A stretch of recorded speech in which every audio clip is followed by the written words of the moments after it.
Então deixa eu começar sobre um eco que a gente acaba de trazer com a pesquisa Genial Quest que foi apresentada. Tem um integrante do seu partido, o governador do Paraná, Ratinho Júnior, que aparece num momento de ascensão comparativamente com a última pesquisa. Ele é um nome que o PSD já tem nos seus quadros há algum tempo e que volta e meia, quando as discussões sobre potenciais sucessores do ex-presidente Jair Bolsonaro numa disputa com o presidente Lula, não fosse numa reeleição, é apresentado. O que o senhor vê de capacidade dele, primeiro, em relação a esses números que foram apresentados, de uma subida ainda com uma distância para o atual presidente da República? Olha, acho que o governador Ratinho Júnior, que é do PSD, nosso partido, ele tem 2 mandatos de muito sucesso no Paraná enquanto governador do estado. Os números dele de melhora do estado, de políticas públicas que envolvem a população, são muito bem vistos por todos e ele percebe lá índices de aprovação de algo em torno de 80%. E, de toda forma, ele é um político experiente, apesar de jovem, já foi deputado estadual, deputado federal, governador por 2 mandatos e tem essa facilidade de poder aglutinar ao seu entorno pessoas que desejam fugir um pouco dessa polarização, ainda que ele tenha a sua forma de trabalhar muito clara, né? Ele não concorda com as políticas do atual governo federal, as políticas do PT, as políticas do presidente Lula, e se coloca como uma alternativa para isso. De todo modo, nós temos ainda que aguardar a posição do governador de São Paulo, Tarcísio, que o que eu consigo enxergar, Guilherme, é que se o governador Tarcísio se coloca como candidato, eu acho que ele recolhe e ele aglutina ao seu entorno o apoio da direita, do centro-direita, à sua candidatura. Parece muito evidente. Agora, falta saber a disposição que ele terá de chegar até lá, colocando-se como candidato. E o PSD é um dos partidos de sustentação da gestão Tarcísio no governo de São Paulo. O PSD está trabalhando de fato com essa perspectiva e quer um prazo específico para que isso aconteça, para uma construção de candidatura, para uma construção do nome dele como alguém nacional, e o PSD estará junto com ele? Guilherme, vou trazer uma informação fresca, né? Ontem era 11 e pouco da noite, eu estava falando com o presidente nacional Gilberto Kassab. A gente fala, de certo modo, aí umas 2, 3 vezes por semana, atualizando os cenários, e ele me relatou exatamente que Tarcísio hoje é candidato à reeleição ao governo de São Paulo, né? Ele será candidato à reeleição. Por que isso? Porque Bolsonaro, que é o líder da direita hoje, ele tem se colocado ainda como candidato, ainda que esteja inelegível, e caso ele não seja candidato, a expectativa é que ele possa lançar alguém do entorno dele, entorno familiar dele, né? Então, isso concretizando, é mais confortável e mais prudente para o governador Tarcísio ser candidato à reeleição. Neste caso, o PSD considera fortemente lançar um candidato próprio. Temos hoje o Ratinho Júnior, que já desponta, temos hoje Eduardo Leite, que recém-filiado, governador do Rio Grande do Sul, também muito bem avaliado, que também é uma grande possibilidade. Deputado, quero lhe perguntar sobre esse movimento macro de filiações, porque o senhor mencionou o governador Eduardo Leite saído do PSDB para chegar ao PSD, a também governadora Raquel Lira, que foi trazida para dentro do partido, que também estava nos quadros do PSDB, e esse movimento já havia sido iniciado nas últimas eleições dentro das prefeituras. Então, a gente olhava pelo PSD e os números apontam o crescimento do partido nas captações de prefeitos e de gente que não estava se vendo em determinado momento confortável numa legenda ou outra e que foi abraçado pelo PSD. A estratégia agora é ir atrás de mais governadores do que já foi até o momento? Sim. Agora as conversas estão em torno da filiação do governador do Mato Grosso do Sul, Eduardo Riedel, né? Que também é um ótimo quadro. E lembrando que, recentemente, na semana passada, nós filiamos o Paulo Artung, ex-governador do Espírito Santo, uma das grandes mentes da política nacional, uma pessoa que se dedica hoje para a formação de novos líderes, e o PSD está nessa esteira já em consonância, Guilherme, Júlio, com a reforma eleitoral que aconteceu recentemente, em que os partidos estão se resumindo a poucos, né? Então, somente vai sobreviver na política nacional, e graças a Deus, porque ninguém aguentava mais aquela salada de frutas com 36 partidos existentes no país, deve restar aí em torno de 8, 9 partidos no máximo, no Brasil com a cláusula de barreira sendo imposta, e o PSD hoje está ali em torno do terceiro, quarto partido em tamanho, né, em representatividade. E as urnas das eleições passadas, das eleições municipais, provou que o PSD hoje é uma grande força. E essa força ela tem que ser simbolizada para a população, ela tem que ser derivada à população com forma de trabalho sério e entregas substanciais. Por isso que esses quadros que chegaram no partido são quadros relevantes. Governadora Raquel Lira, de Pernambuco, fazendo um excelente trabalho, Eduardo Leite, Ratinho, que já é filiado há mais tempo. Enfim, nós estamos num bom caminho. Bom, deputado, falando sobre o trabalho na Assembleia, tivemos a última semana muito importante envolvendo avanços sobre o Propag, e ontem o vice-governador, Matheus Simões, demonstrou uma preocupação muito grande com um passo adiante agora desse processo, que é justamente a avaliação de alguns ativos do Estado. A gente pode citar aqui a própria Codemig, Codenge, entre outros, pelo próprio BNDES. E existe uma possibilidade, isso foi dito até pelo próprio Nelson Barbosa, que é o diretor de Planejamento e Estruturação de Projetos do BNDES, que eles não tenham braços para fazer essa avaliação antes do prazo final de Minas aderir ao Propag. Como que vocês receberam essa notícia, essa informação? Preocupa essa falta de tempo e de pessoas para fazer essa análise no BNDES? Olha, preocupa bastante, mas isso só demonstra um pouco a desarticulação que o governo federal possui.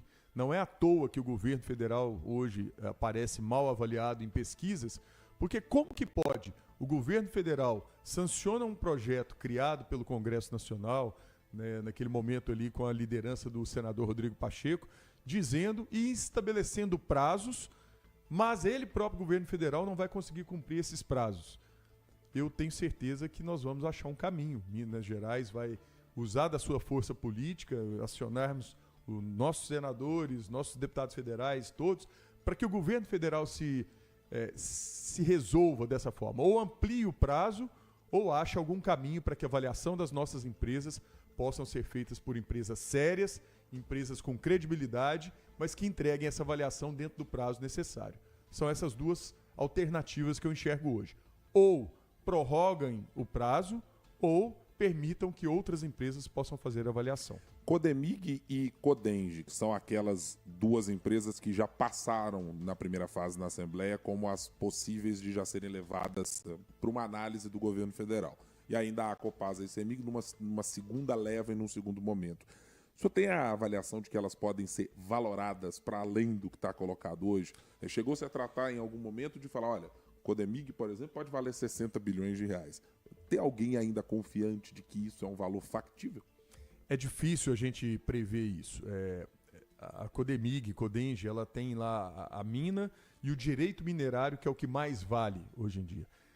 Estima-se que ela possa valer entre 4 e 6 bilhões de dólares. Se for 4 bilhões de dólares, vamos colocar em torno de 23 bilhões de reais. Se for 6, em torno de 32 bilhões de reais. Mas quando isso vai a leilão, quando isso vai para a praça, pode ser que tenha um ágio, porque a mina, o que é a Codemig e Codenge?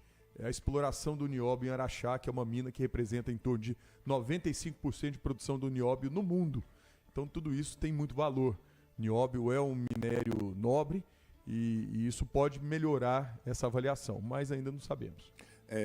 Os ativos e a decisão de colocá-los num segundo momento, refiro-me a Semig e Copasa, dado esse contexto que foi criado pelo governo federal, o senhor interpreta que foi um acerto de fato do governo de deixá-los para uma discussão secundária e não levá-los à frente nesse primeiro momento? Guilherme, Júlio, eu acho que o governador Romeu Zema foi eleito 2 vezes com um discurso muito claro de privatização das empresas estatais. Enfim, não estou dizendo que concordo ou que não concordo, estou dizendo que o governador foi eleito 2 vezes com esse discurso. Ele tem o direito de levar adiante essa discussão e essa proposta, né? A população mineira votou e o elegeu com esse discurso. Então, ele tem esse direito. Se vai acontecer ou não, vai caber a discussão dentro da Assembleia. Mas essa discussão tem que acontecer. Agora, o fato é, Minas Gerais precisa aderir ao Propag, e eu, até como economista, eu tenho a exata noção de que se conseguirmos aderir com os 20% de abatimento da dívida, vai ser muito vantajoso para Minas Gerais. Não para hoje, mas para o cenário futuro de médio, de certo modo até de curto prazo, mas de médio e longo prazo muito. Então, dessa forma, se for necessário vendermos Copasa e até, quem sabe, uma parte da CEMIG, nós temos a Gasmig dentro da CEMIG que não tem resistência da população de modo geral e nem da Assembleia. Então eu acho que são bons caminhos para Minas Gerais poder sair desse atoleiro. Tem uma outra decisão que está e caminhou acoplada a essa primeira de venda de ativos de cessão para a União, que tem a ver sobre usar a taxa de juros atualmente paga pelo governo de Minas no regime de recuperação fiscal, o excedente que ficaria aí com a redução do Propag ser aplicado em áreas distintas. O governo gostaria que pudesse ser um recurso livre, mas houve um acordo até o momento para que isso seja único e exclusivamente para pagamento de dívida. O governo fica satisfeito com essa posição?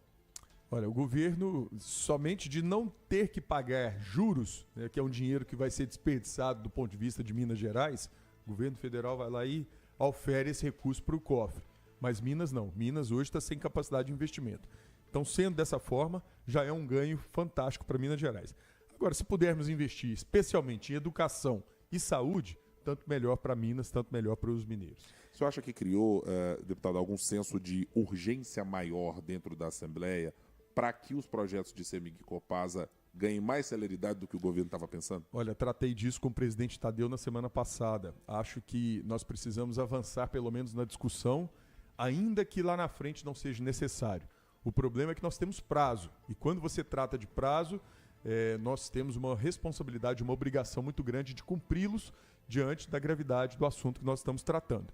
Então, dentro de poucos dias, eu creio que o presidente Tadeu deva colocar em tramitação esses projetos. Bom, aproveitando que a gente está falando dessa relação com a Assembleia e também governo federal, o senhor tem um papel estratégico, né, deputado? É presidente estadual do PSD, mas é o líder aí das articulações do bloco governista na Assembleia. E o partido tem nomes ligados também ao governo Lula, e nós nos aproximando, né, desse cenário eleitoral do ano que vem, estamos percebendo mais atritos em relação ao governador Romeu Zema e o próprio presidente da República e a sua gestão. Como que é fazer essa articulação, essa transição no meio de tantos ingredientes ligados a vocês do governo e também à oposição? Júlio, eu falo de forma muito transparente, muito clara, que quando a fórmula para esse resultado positivo é a gente colocar Minas Gerais acima de qualquer cor partidária, acima de qualquer disputa eleitoral, né? O governador Romeu Zema está procurando seu lugar ao sol, está se colocando, governador por 2 mandatos em Minas Gerais, que é um dos principais estados da nossa federação. E por outro lado, nós temos lá o ministro Alexandre Silveira, no Ministério Importante de Minas e Energia, senador Rodrigo Pacheco, e quando precisaram sentar à mesa para discutir o Propag, isso aconteceu. Então, eu continuo defendendo que Minas Gerais tem que estar acima de qualquer situação. Nós vamos passar. O governador Romeu Zema vai passar, Rodrigo Pacheco, Cássio, Alexandre, mas Minas Gerais vai permanecer. Os mineiros precisam desses resultados para que não sejam penalizados lá na frente com ausência de investimentos, ausência de recursos para a estrada, para a segurança, para a saúde pública, enfim. Então, é dessa forma que eu tiro uma conduta de poder sentar com o ministro Alexandre e falar, olha, ajuda Minas Gerais. Governador, vamos sentar com o senador Rodrigo Pacheco, que é importante a gente avançar nesse cenário. O senhor falou que está já quase cristalizado a ideia de que o PSD terá um candidato presidencial em 2026. Essa mesma ideia é válida para a disputa ao governo de Minas Gerais em 2026? Ou a parceria que existe entre PSD e governo Zema na Assembleia pode se estender ainda para uma candidatura de reeleição do vice-governador Matheus Simões? Guilherme, pelo tamanho do PSD, pelos quadros que nós temos todas as condições de podermos ter candidatura própria ao governo de Minas Gerais. Esse é um cenário muito viável e muito factível. De outro modo, nós temos uma relação também muito próxima com o governo do Estado, com o vice-governador Matheus Simões, que tem se demonstrado muito capaz de poder conduzir o Estado, e hoje já o faz de certo modo, né, com toda a autoridade dada a ele pelo governador Romeu Zema, Então, o cenário ainda está muito aberto e nós estamos com muita condição de poder dialogar nesse sentido. Seja ter candidatura própria, ou seja, também trazer esse apoio ao governador, ao vice-governador Matheus como candidato a governador e, quem sabe, até ele dentro dos quadros do partido. Eu já conversei com uma quantidade relevante de pessoas que já observou um movimento, e isso é dito apenas nos bastidores, deputado, sobre um movimento quase que pendular do senador Rodrigo Pacheco. De hora gostar de um desejo, apontar para um desejo maior de concorrer ao governo do Estado, e ora recuar um pouco disso pensando em discussões mais nacionalizadas, em ocupações de espaço no governo federal, em outros órgãos que estejam mais por Brasília. Do ponto de vista do partido, está consolidado que ele é o nome que precisa disputar o governo de Minas, caso a opção seja essa, ou não? É possível que tenhamos outro nome do PSD surgindo, a depender das negociações? Guilherme, dentro dessa lógica de querer o melhor para Minas Gerais, eu ficaria muito feliz se Minas pudesse ser governado no próximo mandato ou pelo vice-governador Matheus Simões ou pelo senador Rodrigo Pacheco. São duas pessoas extremamente capazes, qualificadas e com condições de poder fazer um bom trabalho pela população mineira. Nesse cenário, o senador Rodrigo Pacheco ele não se coloca de forma muito clara, mesmo porque ele tem o tempo dele, vai acontecer no momento adequado, como candidato a governador. E o vice-governador Matheus já se coloca nessa condição, porque naturalmente, com a perspectiva de renúncia do governador Romeu Zema em abril do ano que vem, ele será o governador de Minas já no ano que vem. Então, nós estamos aguardando essa posição do senador Rodrigo Pacheco para, no momento adequado, o partido tomar seu rumo. Eu não posso deixar de lhe perguntar, porque estamos na 98 News, que pretende falar com Minas de uma maneira diferente e abrir espaço para Minas Gerais, que às vezes quem está na capital e na região metropolitana não alcança, sem perguntá-lo sobre o sul de Minas Gerais, que é uma parte da sua base político-eleitoral. Onde é que estão as grandes necessidades e as grandes potencialidades que o senhor vê nessa região hoje? Nos últimos anos, eu conversava com vários deputados e que diziam: temos uma questão rodoviária e de mobilidade que é problemática, inclusive no sul de Minas. Isso já está resolvido e é um problema para escoamento de produção e para outras questões de desenvolvimento. Onde é que o senhor vê as grandes dificuldades e potencialidades da região? Guilherme, o sul de Minas é uma potência do ponto de vista de gente trabalhadora, de indústrias, de geração de emprego, de prestação de serviços especialmente. As estradas lá estão em evolução, mas ainda muito distante daquilo que a gente precisa. Nós temos uma proximidade muito grande com o estado de São Paulo. Quando você atravessa a fronteira, você ainda sente aquela diferença muito grande. As estradas paulistas que foram concedidas há bem tempo, e nós estamos passando por esse processo agora de concessão de rodovias, muito polêmicas por sinal, mas que eu não vejo outro caminho a não ser essas concessões acontecerem. Mas nós precisamos ainda de uma evolução muito grande. Nós estamos falando de um trecho de rodovia da MG 050 que liga Joatuba até o sul de Minas, passando ali por Passo e chegando até São Sebastião do Paraíso. Foi a primeira PPP rodoviária do Brasil e foi no modelo, lá em 2007, ainda muito arcaico, muito ruim, que se mostrou pouco eficiente. A rodovia já está aí com 17, 18 anos de concessão. Houve melhora, mas muito aquém daquilo que a gente espera, que a gente aguarda. Mas nós esperamos que, com os investimentos que estão acontecendo, por exemplo, a empresa cervejaria Heineken vai iniciar sua produção agora no dia 26 de junho, na cidade de Passo, investimento de mais de 2 bilhões. Em Pouso Alegre, nós temos uma indústria, o Boticário, que já anunciou os seus investimentos, da ordem de mais de 2 bilhões em investimentos também. Ou seja, a região está em desenvolvimento e precisa desses investimentos rodoviários.